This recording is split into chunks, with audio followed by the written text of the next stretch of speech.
Welcome to REM Reward, the podcast that explores the secrets of sleep and psychology. I'm your host, Ryan, and in each episode, we'll dive deep into the world of sleep and other topics such as mental well-being and personal growth. If you want to unlock your full potential and receive the rewards that come with understanding the power of sleep, you're in the right place. To discover more tips and insights on improving your sleep and overall well-being, visit our website and explore our other episodes at remreward.org.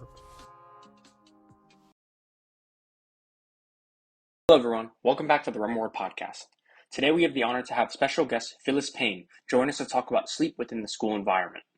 Phyllis is the Implementation Director of School Start Later, a nonprofit coalition made up of professionals, educators, students, and parents dedicated to increasing public awareness about the relationship between sleep and school hours. Phyllis has extensive experience in community health education and outreach. She's a co-founder of Sleep in Fairfax, the advocacy group that successfully led way to healthy school start times in Fairfax County, Virginia. As a contributor and editor for the American Institutes for Research, Phyllis worked with the National Heart, Lung, and Blood Institutes, Health Topics, an online health resource for patients, caregivers, and the public. Phyllis also served as a health educator, program planner, and interim associate director of the National Kidney Disease Education Program. Let's just get started. So, how did the Let's Sleep initiative and the School Start Later nonprofit organization come about? So Start School Later was first. Mm-hmm. In 2011, Kara Snyder, who's our executive director now, still, her family basically had a challenge where they all wanted to create a White House petition because President Obama made that, he basically said, if your issue gets 5,000 signatures, then we'll give the issue some attention. Right, yeah. So Tara started the petition, and then another friend of hers, Maribel Ibrahim, and she decided to co-found the organization after they got a number of signatures very, very quickly on the petition.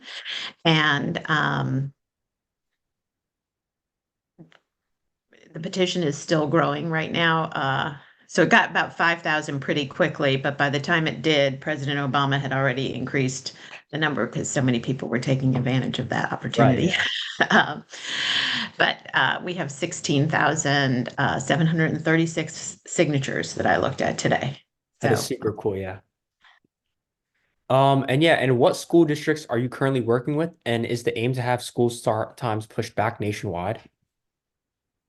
That would be great. We would love to be out of business. We would love to have all of the school districts in the United States and all the privates, everyone starting at 8:30 or later. Right now we have 160 chapters in 33 states and in DC, and also we have one in Japan, one in Jersey, and one in the UAE. Wow, that is super cool. So what are some common misconceptions about the relationship between sleep and school start times? I think that we often hear people blaming the parents or the student for the lack of sleep, saying things like, why can't they just go to bed earlier? I think that's or making it hard. I actually just recently heard somebody stand up at a public meeting who said, I think it's really hard for middle schoolers to be at school by 7:30, but that's actually good because then they learn they can do hard things. Okay, wow. And so it's sort of, to me, we don't tell parents of toddlers, don't let your toddler nap because they're going to have to go to kindergarten. It's the same thing. Teenagers are not adults. Mm-hmm. Their brains and bodies need more and different sleep than adults. So we shouldn't be expecting them to, get ready by depriving themselves of sleep. It's very counterproductive, actually. Yeah, I completely agree, yeah. And going off that, what are some perceived challenges to implementing later school start times, and how can communities overcome them? So, most districts, I like to say the only real challenge is change.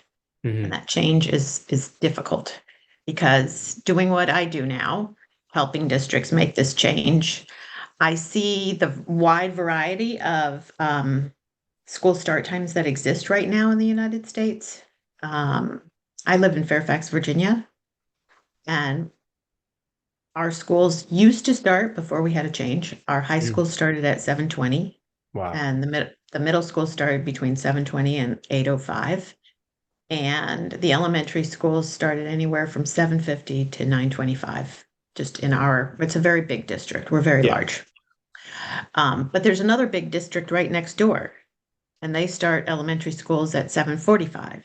And middle schools in the middle, and high schools last now Hmm. at 9:30. So, and when you talk to people, I mean, I've literally done presentations at George Mason University, one of the local universities here. And so we have kids from Fairfax and Loudoun County both sitting in the same room and asking, well, how does this work? How do you have an after school job? And then they answer one another because it's completely doable, Yeah. but it's just a change. So we hear about we can't change the buses, or it's going to kill sports. Right. Those are some of the things that we hear when, in point of fact, what we see after a district makes the change. I've heard so many districts say, oh, we've won more sports championships this year than ever before. We went to states. We won the statewide championship in multiple sports. And so sports continues and thrives. Participation levels in sports and extracurricular activities remain the same or improve. Hmm. And in the areas where they remain the same, it's usually because they were full before the change and they're full after the change. Right. Um, and the buses, it is a logistical challenge. So it is work for the district to have to reconfigure those, rescheduling all of Yeah. the pieces of the puzzle that make the school day the school day. Um, but it can be done. Yeah. I completely agree. I love that.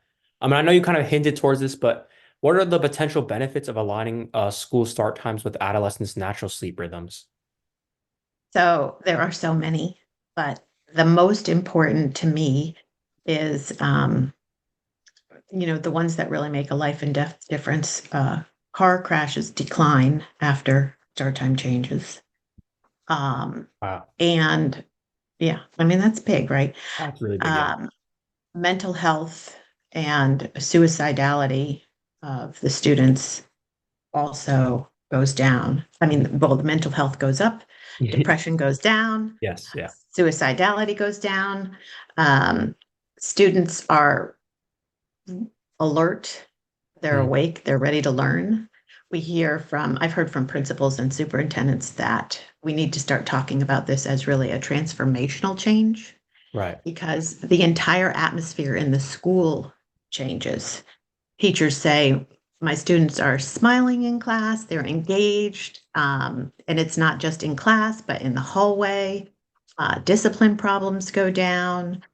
There's fewer visits to the nurse's office. Attendance and tardies go down.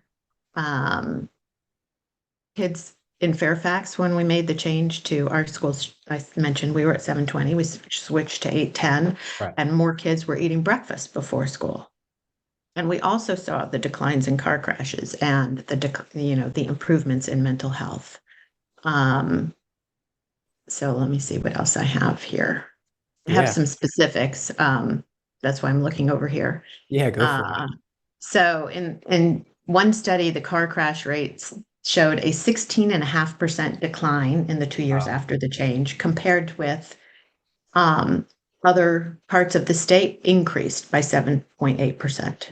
Really? Um, it's huge. And then Yeah. in another study, researchers found the number of car crashes dropped 70% in 16 to 18-year-old drivers. Hmm. Um, the overwhelming majority of the crashes that occurred on weekdays, which researchers surmise that in that district, more than 66% of the high school students were able to get 8 hours or more of sleep a night. And They suspect that's why there were fewer car crashes. Graduation rates also increase. And I've talked to a number of people who dropped out of school. Hmm. Each one of them, an adult now, has said to me, I wasn't a bad kid. Yeah. Um, I just couldn't function. Right. One of them is now a teacher, so it wasn't that school wasn't important to these people. It was just they literally couldn't function. Uh, and their students are less likely to engage in risk-taking behaviors like alcohol and drug use. Right. Yeah, it's really great to hear all these benefits that come from moving the school start times back. And I guess taking another shift towards it, what are the potential economic benefits of implementing later school start times for communities? So this is really cool. There's also really great data about this now. Economists have found that just Yeah. reading the statistics. Um, they found that starting school after 8:30 is cost effective, and it's a population level strategy that is, has a positive impact on public health as well as the economy. So, um, even after just 2 years, the RAND study projected an economic gain of $8.6 billion to the US Wow. economy. Now, that's if the high schools, like you said at the beginning, were all starting after 8:30. Right. Yeah. Um, but they do have state by state data. So if you wanted to see what the economic benefit would be in your Mhm. home state, you can look that up, the RAND study. Um, and a different and also keep in mind this was a very conservative estimate, so benefits might be even better than Yeah.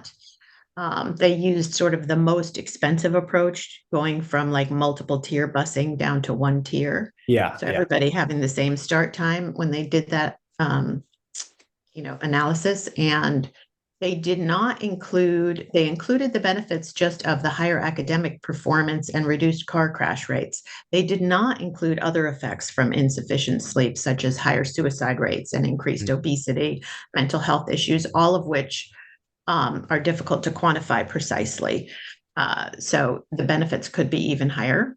A Right. second study by different economists found the benefit to cost ratio was 9 to 1.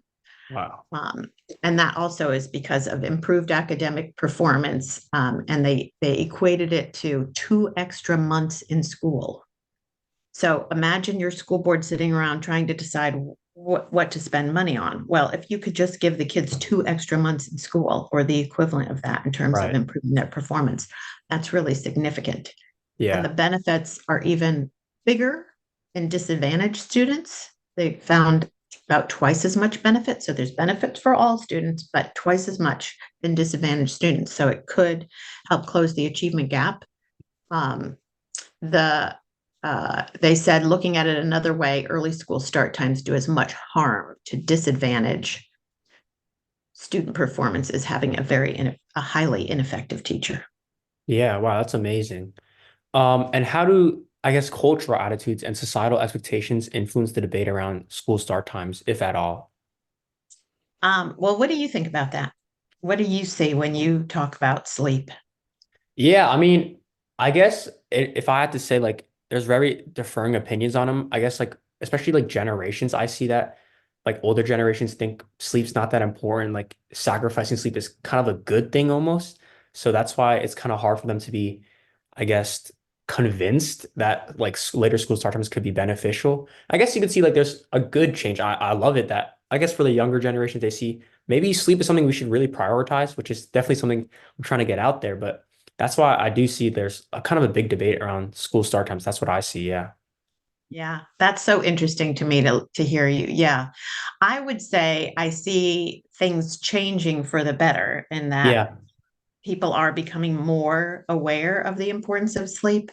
But I will say there are still too many people who have that attitude of, like, oh, I'll sleep when I'm dead. Or Right. you'll often hear politicians bragging kind of about not Yeah. sleeping. And I think, okay, no, I don't want to vote for someone who's not sleeping. Like, Exactly. Yeah. we want you to make good decisions. So you have to be well rested. Yeah. Yeah. I definitely do see like a positive change, which I'm really happy about. Yeah. And then going off that, what strategies can educators use to promote healthy sleep habits among students? Um, so you actually asked about let's sleep and start school later at the beginning, Right. and I realized I didn't mention let's sleep. So let's sleep is sort of the health education arm of start school later, because from the beginning, most of us have realized that it's really important to, people just didn't seem to know that much about sleep when I started working on this. Yeah. Let's Sleep is the health education arm. We had a generous donor who helped us get that off the ground, and we've been working with Brigham and Women's as a partner. Some very highly respected sleep scientists, Stuart Kwan and Chuck Seisler, have been giving us some guidance as we've developed the materials. We have a college course, Sleep 101, that's interactive, that some colleges have incorporated in there, like before you leave for college, Right. class that you have to take to get ready. And then we also have a 7th through 12th grade curriculum that's online. You can do it sort of in an a la carte way by visiting letsleep.org, and there's materials for teachers and administrators and parents there as well, including some really great webinars. So that's one resource that teachers could use. I would say Right. step number one is, incorporating it into the curriculum and teaching kids about it. And then also, I think it's important I'm a former biology teacher, actually. So I think it's important to give kids enough lead time when you're giving them assignments, Yeah. because I know how busy teens are these days. And so it's really critical to say, okay, here are your assignments for the next couple of weeks. Right. So teens can plan ahead. That's one thing. I also think it's important. A lot of the online homework turn-in time defaults, at least where I live, are midnight. Yes, they I are. think, yeah. So I think we need to change that, because that's basically telling students, yeah, stay up till midnight and get up at 6 a.m. or whenever, that's not Exactly. Yeah. a good policy. So I think giving kids enough lead time to plan their schedules and plan all the multiple activities that you're in. And then also having, recognizing you're a human being and you need sleep. And not only that, but you need to have some downtime before you go to sleep. It's not just like, okay, turn in my homework at 11, turn off the computer and turn off the Right. switch and I'm asleep. It doesn't happen. So, Exactly. Yeah. I really appreciate that. That was great advice. Yeah. And I know we talked about a little bit about the benefits of sleep, but I guess like turning it around, what impact does inadequate sleep have on academic performance and cognitive functioning in students? so um, I'm sure you've heard this from other guests too, but adequate sleep is critical to learning and memory. Exactly. It's mood, creativity, problem solving. I mean, these are all things that we want students to do, excel at. Um, so it's important to your attention too, to just be able to, I mean, literally to be awake in school, right? Yeah. I'm sure you've seen kids sleeping in class, and that's not because they're bored, it's because they're sleepy. Exactly. Um, and it's beyond the cognitive elements. It's critical to your health as well. So if we don't get enough sleep, then our hormones are, off. We're more susceptible to infections. Hmm. That hormone imbalance can cause you to, it literally flips so instead of feeling sated, you feel hungry. Both of those hormones, leptin and ghrelin, are the two Right. that appetite and so on. And so not only that, but the foods that you reach for tend to be the sugary, high fat ones that are junk food, because that's what we crave when we're sleep deprived. Lack of sleep puts us at risk for obesity, infection, headaches, GI problems, and our sports performance suffers, Right. um, and which actually can lead to injuries, um, including concussions. Let's see, your personal relationships suffer too. I mean, Hmm. if you think about it, you're cranky and not in a good mood, then you're not going to be like a good Exactly. friend to hang out with. And anxiety and stress is also caused by sleep loss. And we talked about depression and suicide risk already. Yeah. Your judgment isn't as good. The part of the teen brain that's still developing that makes you different from an adult, the prefrontal cortex, is responsible for executive function, and that is also the first part of the brain that's affected by sleep deprivation. So it's sort of it's a huge handicap for Yeah. teenagers. Yeah. It's a handicap for adults too, but I mean, it's worse if your brain isn't fully developed, right? You're actually doing a tremendous amount of growth and development, and that's part of the reason your sleep cycle is different and you need more sleep. So estimates show that one additional hour of sleep is on average estimated to increase the probability of high school graduation by 13.3% and college attendance by 9.6%. Wow. Um, so, you know, that affects the kind of job you might get in the future. And um, it's so that just shows you how Yeah. important it is to school, to doing well in school Right. And and life. more than just school. Yeah. Like your jobs in the future, you mentioned, yeah, it kind of affects your whole life at that point. Right, right. One of the sleep docs who I love to listen to, Rafael Paleo, he will say, um, and your REM rewards. So you know how important the REM REM sleep is in cycle. Yeah. particular. And that comes at the end of the night. Right. And it's, dreaming. So he likes to say we're literally cutting off kids' dreams. And he said, Yeah. graduation, we're telling all the kids, follow your dreams. And here we are, literally Yeah. cutting them off. Yeah. I love that. That's very cool. Yeah. Yeah. And then I guess going off that, what role does technology play in disrupting student sleep patterns, and how can this be addressed in the context of school hours? Um, so I mentioned the policies, like the homework turn in time. I think that's critical. Um, and I think homework limits too. I should have said that before. Yes. I don't know what your school is like, but I think my kids certainly told me that some of the homework was, not productive. It was busy work. So I think sort of Yeah. keeping homework suitable. And then I will also add, because it's a bit of a myth to say this is only because, like, I don't want anyone to get the wrong idea.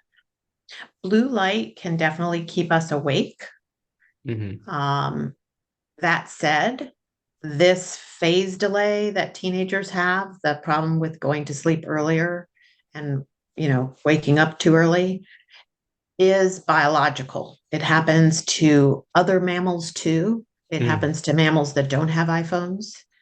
Um, Right. there's, marmosets and mice and chimpanzees that don't have access to screens still have this bump in when they can easily fall asleep and wake Right. up during puberty and adolescence. So I think that's kind of fascinating. Yeah. Um, but they sell these like orange light filtering glasses or Yes. Yeah. things you can get for your screen. I used to have one. I'm just looking down here to see where the heck I put it. I had a thing that fit over my whole screen. Yeah. But now I use F. Lux, which, changes the lighting. So in the Really. evening, my screen looks rosier instead of bluer. Yes. Yeah. Um, so there are there's technological things we can do to sort of help with that. But again, getting off the screens completely about an hour before you'd Yeah. like to fall asleep is helpful. Yeah. I completely agree. And then I know we talked about like an educating standpoint on later school start times, but how can, I guess, educators and parents like work together to advocate for a later school start time? Join Start School Later. Yeah, I completely agree. Yeah. We've got teachers, we've got students, we've got healthcare professionals. We have a lot of psychologists and social workers and counselors too, because they're seeing students with mental health problems and they can only do so much to help them Mhm. because the very early start time is making it impossible for the kids to get the sleep they need. So it's super helpful to be able to collaborate with other people who are working on the same thing. We don't have to reinvent the wheel. Right. Again, educating the community is like step number one about why it's important. But then again, I think the connections that we have to one another, what worked in your district, and Right. we can Yeah. share those kinds of lessons learned to make it easier to carry it from one district to another district. Yeah, I completely agree. And how can, I guess, schools involve like the students in the decision-making process regarding changes to school start times? Well,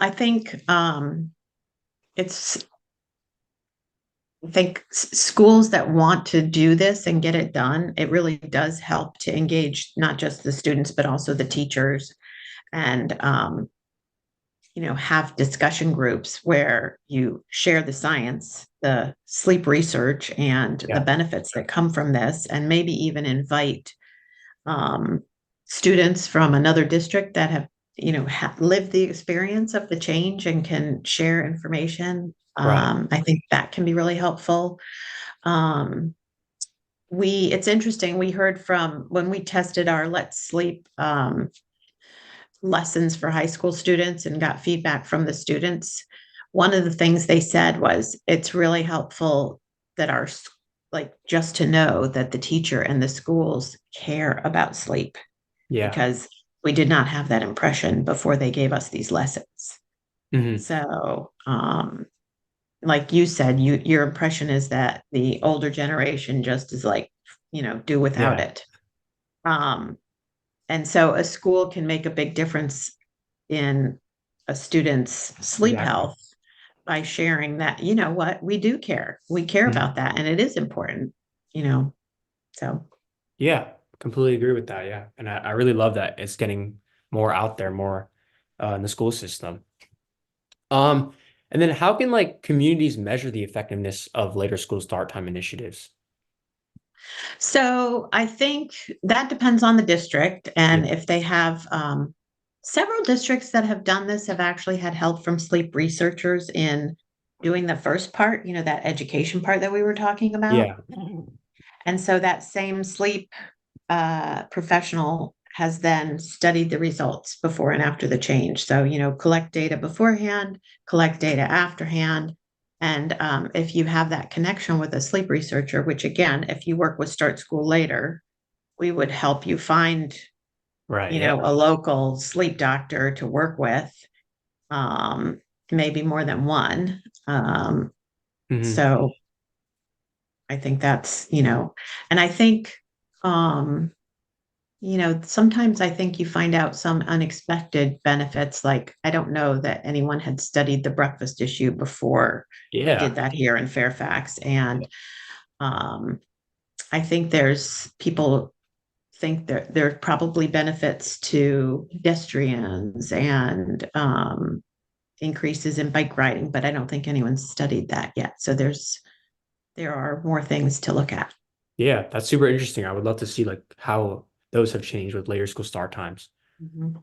And are there any other initiatives that Start School Later has ongoing now or planned for the future? And if so, what are they? We right now are really focused on a national conference that we're going to be putting on. We had one in 2017, and then we've been doing a lot of webinars because of COVID. Um, we have had these local workshops in Connecticut and Pennsylvania and Massachusetts.